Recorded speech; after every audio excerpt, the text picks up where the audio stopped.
आपका अपने प्राचीन इतिहास चैनल में हार्दिक स्वागत है। आज हम बात करने वाले हैं महासाहित्य सम्राट प्रेमचंद जी की कहानी दो बैलों की कथा की। जानवरों में गधा सबसे ज्यादा बुद्धिहीन समझा जाता है। हम जब किसी आदमी को परले दर्जे का बेवकूफ कहना चाहते हैं तो उसे गधा कहते हैं। गधा सचमुच बेवकूफ है या उसके सीधेपन, उसकी निरापद सहिष्णुता ने उसे यह पदवी दे रखी है, इसका निश्चय नहीं किया जा सकता। गाय सींग मारती है, ब्याई हुई गाय तो अन्यायी सींगनी का रूप धारण कर लेती है।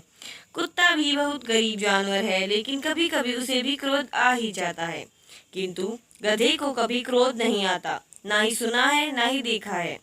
जितना चाहो गरीब को मारो, चाहे जैसा खराब सड़ी हुई घास सामने डाल दो, उसके चेहरे पर कभी असंतोष की छाया भी नहीं दिखाई देगी। वैशाख में चाहे एक आध बार कुलेल कर लेता हो, पर हमने तो उसे कभी खुशी से सोते नहीं देखा। उसके चेहरे पर एक विषाद स्थायी रूप से छाया रहता है। सुख दुख हानि लाभ किसी भी दशा में उसे बदलते नहीं देखा। ऋषि मुनियों ने जितने गुण हैं वे सभी उस प्रकाष्ठा को पहुंचाए गए हैं, पर आदमी उसे बेवकूफ कहता है। सद्गुणों का इतना अनादर कहीं नहीं देखा जाता। कदाचित सीधापन संसार के लिए उपयुक्त नहीं है। देखिए न, भारतवासियों की अफ्रीका में क्या दुर्दशा हो रही है। क्यों अमेरिका में उन्हें घुसने नहीं दिया जाता। बेचारे शराब नहीं पीते, 4 पैसे कुछ समय के लिए बचा कर रखते हैं, जी तोड़कर काम करते हैं, किसी से लड़ाई झगड़ा नहीं करते, 4 बातें सुनकर गम खा जाते हैं, फिर भी बदनाम है। कहा जाता है वे जीवन के आदर्श को नीचा करते हैं। अगर वे भी ईंट का जवाब पत्थर से देना सीख जाते तो शायद सभ्य कहलाने लगते। जापान की मिसाल सामने है। एक ही विजय ने उसे संसार की सभ्य जातियों में गण्य बना दिया। लेकिन गधे का छोटा भाई भी है, उसे कम ही गधा है, और वह है बैल, जिसका अर्थ है हम गधे का प्रयोग करते हैं। कुछ उसी से मिलते जुलते अर्थ में बछिया का ताऊ का भी प्रयोग करते हैं। कुछ लोग बैल को शायद बेवकूफ में सर्वश्रेष्ठ कहेंगे, मगर हमारा विचार ऐसा नहीं है। बैल कभी कभी मारता भी है, कभी कभी अड़ियल बैल भी देखने में आता है, और भी कई रीतियों से अपना असंतोष प्रकट कर देता है। अतएव उसका स्थान गधे से नीचा है। झुर्री झुर्री झुर्री काछी के दोनों बैलों के नाम थे हीरा और मोती। दोनों पछाई जाति के थे, देखने में सुंदर, काम में चौकस, डील में ऊंचे। बहुत दिन साथ रहते रहते दोनों में भाईचारा हो गया था। दोनों आमने सामने या आसपास बैठे हुए एक दूसरे से मूक भाषा में विचार विनिमय करते थे। एक दूसरे के मन की बात कैसे समझ जाता है हम नहीं समझ सकते। अवश्य ही उनमें कोई ऐसी गुप्त शक्ति थी जिससे जीवों में सर्वश्रेष्ठता का दावा करने वाले मनुष्य वंचित हैं। दोनों एक दूसरे को चाटकर और सूंघकर अपना प्रेम प्रकट करते। कभी कभी दोनों सींग भी मिला लिया करते थे। विग्रह के नाते से नहीं, केवल विनोद के भाव से, आत्मिकता के भाव से। जैसे दोस्त में घनिष्ठता होते ही ढोल धप्पा होने लगता है, इसके बिना दोस्ती कुछ फुसफुसी और हल्की सी रहती है, जिस पर ज्यादा विश्वास नहीं किया जा सकता। जिस वक्त ये दोनों बैल हल या गाड़ी में जोत दिए जाते और गर्दन हिला हिला कर चलते, उस वक्त हर एक की यही चेष्टा होती कि ज्यादा से ज्यादा बोझ मेरी ही गर्दन पर रहे। दिन भर वे बाद दोपहर या संध्या को दोनों खुलते और एक दूसरे को चाट सूंघ कर अपनी थकान मिटा लिया करते थे। नाद में खली भूसा पड़ जाने के बाद दोनों साथ उठते, साथ नाद में मुंह डालते और एक साथ बैठते। एक मुंह हटा लेता तो दूसरा भी मुंह हटा लेता था। संयोग की बात, झुर्री ने एक बार गोए को ससुराल भेज दिया। बैलों को क्या मालूम कि वे क्यों भेजे जा रहे हैं। समझे, मालिक ने हमें बेच दिया है। अपना यूं बेच जाना उन्हें अच्छा नहीं लगा या बुरा लगा, कौन जाने, पर झुर्री के साले गया को घर तक कोई ले जाने में दांतों पसीना आ गया। पीछे से हाँकता तो दोनों दबाए बाएं भागते। पगही पकड़कर आगे से खींचता तो दोनों पीछे की ओर जोर लगाते। मारता तो दोनों सींग नीचे करके हुंकारते। अगर ईश्वर ने उन्हें वाणी दी होती तो झुर्री से पूछते, तुम हम गरीबों को क्यों निकाल रहे हो? हम तो तुम्हारी सेवा करने में कोई कसर नहीं उठा रखी। अगर इतनी मेहनत से काम न चला तो और काम लेते हैं। हमें तो तुम्हारी चाकरी में मर जाना कबूल था। हमने कभी दाने चारे की शिकायत नहीं की। तुम जो कुछ खिला हम उससे झुकाकर खा लिया। फिर तुमने हमें इस जालिम के हाथों क्यों बेच दिया? संध्या समय दोनों बैल अपने नए स्थान पर पहुंचे। दिन भर के भूखे थे, लेकिन जब नाद में लगाए गए तो एक ने भी मुंह नहीं डाला। दिल भारी हो रहा था। जिसे उन्होंने अपना घर समझ रखा था वह आज उनसे छूट गया था। यह नया घर, नया गांव, नया आदमी उन्हें बेगाने से लगते थे। दोनों ने अपनी मूक भाषा में सलाह की, एक दूसरे को कनखियों से देखा और लेट गए। जब गांव में सोता पड़ गया तो दोनों ने जोर मारकर पगे तुड़ा डाले और घर की तरफ चले। पगे बहुत मजबूत थे। अनुमान न हो सकता था कि कोई बैल उन्हें तोड़ भी सकेगा, पर इन दोनों ने इस समय दूनी शक्ति लगाई और तोड़ दिया। एक झटके में रस्सियां टूट गई। झुर्री प्रातःकाल सोकर उठा तो देखा दोनों बैल चरनी पर खड़े हैं। दोनों की गर्दनों में आधा आधा गराम लटक रहा है। घुटने तक पांव कीचड़ से भरे हैं और दोनों की आंखों में विरोध में स्नेह झलक रहा है। झुर्री बैलों को देखकर स्नेह से गदगद हो गया। दौड़कर उन्हें गले से लगा लिया। प्रेम लिंगन और चुम्बन का वह दृश्य बड़ा ही मनोहर था। घर और गांव के लड़के जमा हो गए और तालियां बजा बजा कर उनका स्वागत करने लगे। गांव में इतिहास में यह घटना अभूतपूर्व न होने पर भी महत्वपूर्ण थी। बाल सभा ने निश्चय किया, दोनों पशुवीरों को अभिनंदन पत्र देना चाहिए। कोई अपने घर से रोटियां लाया, कोई गुड़, कोई चोकर और कोई भूसी। एक बालक ने कहा, ऐसे बैल किसी के पास न होंगे। दूसरे ने समर्थन किया, इतनी दूर से दोनों अकेले चले आए। तीसरा बोला, बैल नहीं है, वह जन्म से ही आदमी है। इसका प्रतिवाद करने का किसी को साहस न हुआ। झुर्री की स्त्री ने बैलों को द्वार पर देखा तो जल उठी। बोली, कैसे नमक हराम बैल हैं। एक दिन वहां काम न किया, भाग खड़े हुए। झुर्री अपने बैलों पर यह आक्षेप न सुन सका। नमक हराम क्यों है? चारा दाना न दिया होगा तो क्या ही करते। स्त्री ने रोब के साथ कहा, बस तुम ही तो बैलों को खिलाना जानते हो, और तो सभी पानी पिला पिला कर रखते हैं। झुर्री ने चिढ़ाया, चारा मिलता तो क्यों ही भागते। स्त्री चिढ़ी, भागे इसलिए कि वे लोग तुम जैसे बुद्धियों की तरह बैलों को सहलाते नहीं, खिलाते हैं तो रगड़ कर जोतते भी हैं। ये दोनों ठहरे कामचोर भाग निकले। अब देखूं कहाँ से खली और चोकर मिलता है। सूखे भूसे के सिवा कुछ न दूंगी, खाए चाहे मरे। वही हुआ, मजबूर को कड़ी ताकीद कर दी गई और बैलों को खाली भूसा सूखा दिया जाए। बैलों ने नान में मुंह डाला तो फीका फीका, न कोई चिकनाहट न कोई रस न खाया। आशा भरी आंखों से द्वार की ओर ताकने लगी। झुर्री ने मजूर से कहा, थोड़ी सी खली क्यों न डाल दी जाए। मालकिन मुझे मार ही डालेगी, चुरा कर डाल दे। न दादा, पीछे से तुम भी उन्हीं की सी कहोगे। पार्ट 2। दूसरे दिन झुर्री का साला फिर आया और बैलों को ले चला। अब की उसने दोनों को गाड़ी में जोता। दोनों 4 बार मोती ने गाड़ी को सड़क की खाई में गिराना चाहा, पर हीरा ने संभाल लिया। वह ज्यादा सहनशील था। संध्या समय घर पहुंचकर उसने दोनों को मोटी रस्सियों से बांधा और कल की शरारत का मजा चखाया। फिर वही सूखा भूसा डाल दिया। अपने दोनों बैलों को खाली चूनी सब कुछ दिया। दोनों बैलों का ऐसा अपमान कभी न हुआ था। झुर्री इन्हें फूल की खिचड़ी से भी न छूता था। उसकी टिकटिकार पर दोनों उड़ने लगते थे। यहाँ मार पड़ी। आहत सम्मान की व्यथा तो थी ही, उस पर मिला सूखा भूसा। नाद की तरफ आंखें तक न उठाई।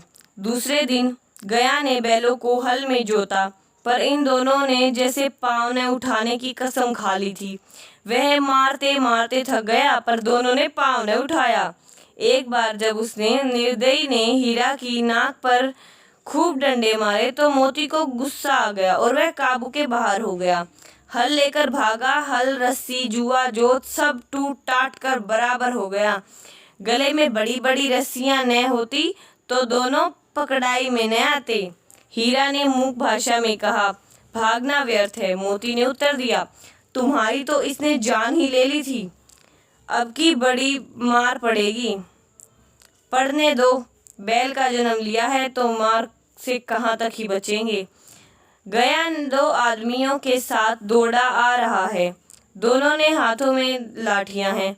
मोती बोला, कहीं तो दिखा दूं कुछ मजा, मैं भी लाठी लेकर आ रहा है।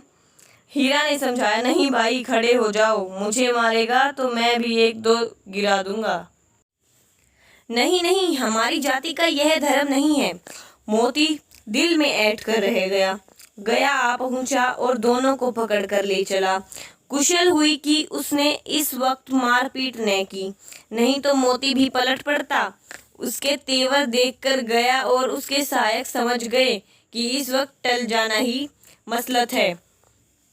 आज दोनों के सामने फिर वही सूखा भूसा लाया गया। दोनों चुपचाप खड़े रहे। घर के लोग भोजन करने लगे। उस वक्त एक छोटी सी लड़की 2 रोटियां लिए निकली और दोनों के मुंह में देकर चली गई। उस एक रोटी से इनकी भूख तो क्या ही शांत होती, पर दोनों के हृदय को मानो भोजन मिल गया। यहाँ भी किसी सज्जन का वास है। लड़की भैरों की थी। उसकी माँ पर मर चुकी थी। सौतेली माँ उसे मारती थी, इसीलिए इन बैलों से उसे एक प्रकार की आत्मीयता हो गई थी। दोनों धीर भर जोते जोते, डंडे खाते, अकड़ते और अड़ते। शाम को थान पर बांध दिए जाते और रात को वही बालिका उन्हें 2 रोटियां खिला जाती। प्रेम के इस प्रसाद की यह बरकत थी कि 2-2 गाल सूखा भूसा खाकर भी दोनों दुर्बल न होते थे, मगर दोनों की आंखों में रोम रोम में विद्रोह भरा हुआ था।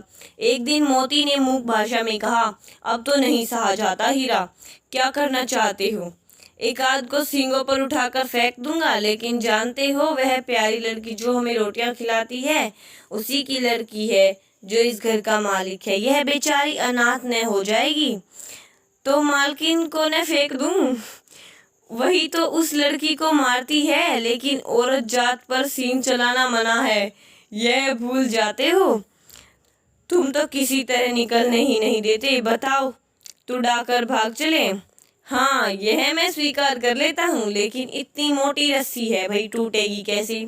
इसका एक उपाय है। पहली रस्सी को थोड़ा चबा लो, फिर एक झटके में जाती है। रात को जब बालिका रोटी खिलाकर चली गई, दोनों रस्सियां चबाने लगे, पर मोटी रस्सी मुंह में न आती थी।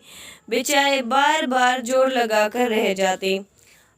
सहसा घर का द्वार खुला और वही लड़की निकली। दोनों सिर झुकाकर उसका हाथ चाटने लगे। दोनों की पूंछें खड़ी हो गई। उसने उनके माथे सहलाए और बोली, खोल देती हूँ, चुपके से भाग जाओ, नहीं तो यह लोग मार ही डालेंगे, मुझे भी और तुम्हें भी। आज घर में सलाह हो रही है कि इनकी नाकों में नाट डाल दी जाए। उसने ग्राम खोल दिए, पर दोनों चुपचाप खड़े रहे। मोती ने अपनी मूक भाषा में पूछा, अब चलते क्यों नहीं? हीरा ने कहा, चलें तो, लेकिन कल इस अनाथ पर आफत आएगी, सब इसी पर संदेह करेंगे। सहसा बालिका चिल्लाई, दोनों फूफाले बैल, भाग जाओ, भाग जाओ। अरे ओ दादा, दादा, दोनों बैल भागे जा रहे हैं, जल्दी दौड़ो। गया हड़बड़ाकर भीतर से निकला और बैलों को पकड़ने चला। वे दोनों भागे, गया पीछे पीछे भागा और भी तेज हुए। गया ने शोर मचाया। फिर गांव के कुछ आदमियों को भी साथ लेने के लिए लौटा।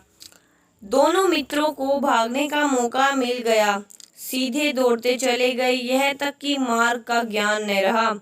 जिस पर परिचित मार्ग से आए थे उसका यहाँ पता ही न था। नए नए गांव मिलने लगे। तब दोनों एक खेत के किनारे खड़े होकर सोचने लगे, अब क्या करना चाहिए। हीरा ने कहा, मालूम होता तो राह भूल गए, तुम भी बदहाश मांगे, वही उसे मार गिराना था। उसे मार गिराते तो दुनिया क्या कहती, वह अपना धर्म छोड़ दे, लेकिन हम अपना धर्म क्यों छोड़े।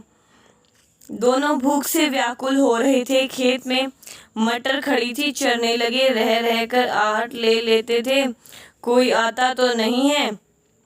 जब पेट भर गया, दोनों ने आज़ादी का अनुभव किया तो मस्त होकर उछलने कूदने लगे। पहले दोनों ने डकार ली, फिर सींग मिलाए और एक दूसरे को ठेलने लगे। मोती ने हीरा को कई कदम पीछे हटा दिया, यहाँ तक कि वह खाई में गिर गया। तब उसे भी क्रोध आया, संभल कर उठा और फिर मोती से मिल गया। मोती ने देखा खेल में झगड़ा हुआ चाहता है तो किनारे हट गया। Number 3, part 3। अरे अरे, यह क्या, कोई सांड डोलता चला आ रहा है। वह हाँ सांड ही है। वह सामने आ पहुंचा। दोनों मित्र बगले झांक रहे। सांड पूरा हाथी है, उससे भिड़ना जान से हाथ धोना है, लेकिन न भिड़ने पर जान बचती नहीं नजर आ रही। इन्हीं की तरफ आ भी रहा है, कितना भयंकर सूरत है। मोती ने मूक भाषा में कहा, बुरे फंसे, जान बचेगी, कोई उपाय सोचो। हीरा ने चिंतित स्वर में कहा, अपने घमंड में भूला हुआ है। आरजू विनती ने सुनेगा, भाग क्यों न चले। भागना कायरता है तो फिर यहीं मरो। बंदा तो 9 2 11 होता है, और जो दौड़िए तो फिर कोई उपाय सोचो जल्दी। उपाय यही है कि उस पर दोनों जने एक साथ चोट करें। मैं आगे से रगेता हूँ, तुम पीछे से रगेदो। दोहरी मार पड़ेगी तो भाग खड़ा होगा। मेरी ओर झपटे, तुम बगल से उसके पेट में सींग घुसा देना। जान जोखिम है पर दूसरा उपाय भी नहीं है। दोनों मित्र जान हथेलियों पर लेकर लपके। सांड को भी संदिग्ध शत्रु से लड़ने का तजुर्बा न था। वह तो एक शत्रु से मल्ल युद्ध करने का आदी था। जो ही हीरा पर झपटा, मोती ने पीछे से दौड़ाया। सांड उसकी तरफ मुड़ा तो हीरा ने रगेदा। सांड चाहता था कि एक एक करके दोनों को गिरा ले, पर दोनों भी उस्ताद थे, उसे वह अवसर न देते। एक बार सांड झल्लाकर हीरा का अंत करने के लिए चला कि मोती ने बगल से आकर पेट में सींग ही सींग भोंक दिए।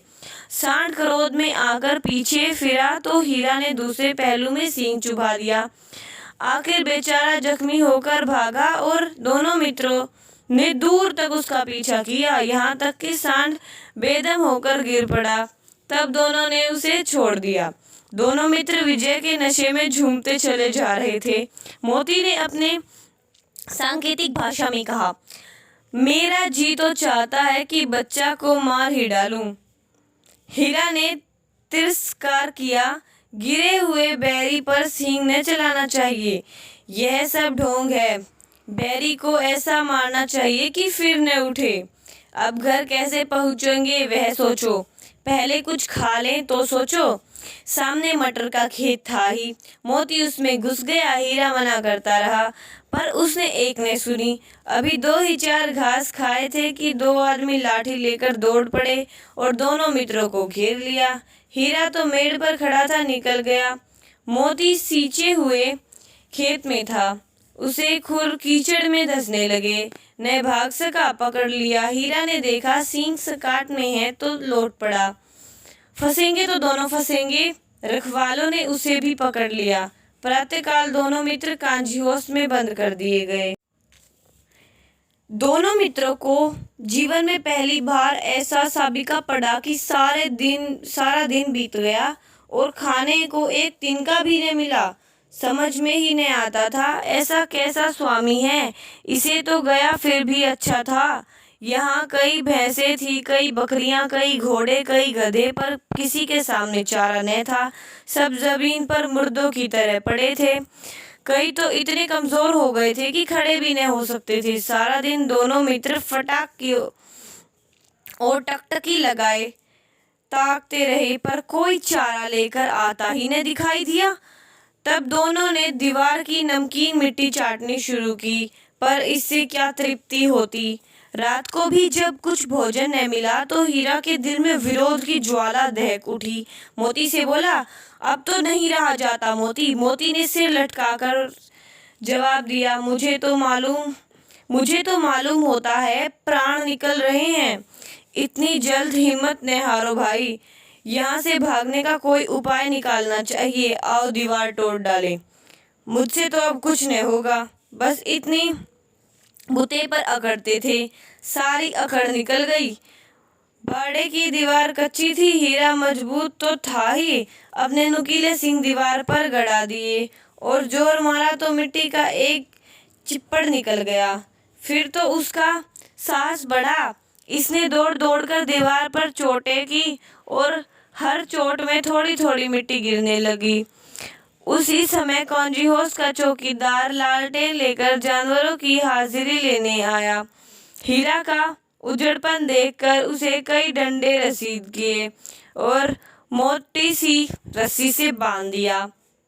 मोती ने पड़े पड़े कहा, आखिर मार खाई क्या मिला? अपने बूते भर जोर तो मार दिया। ऐसा जोर मारना किस काम का कि बंधन में पड़ गए। जोर तो मारता ही जाऊंगा, चाहे कितना भी बंधन पड़ जाए।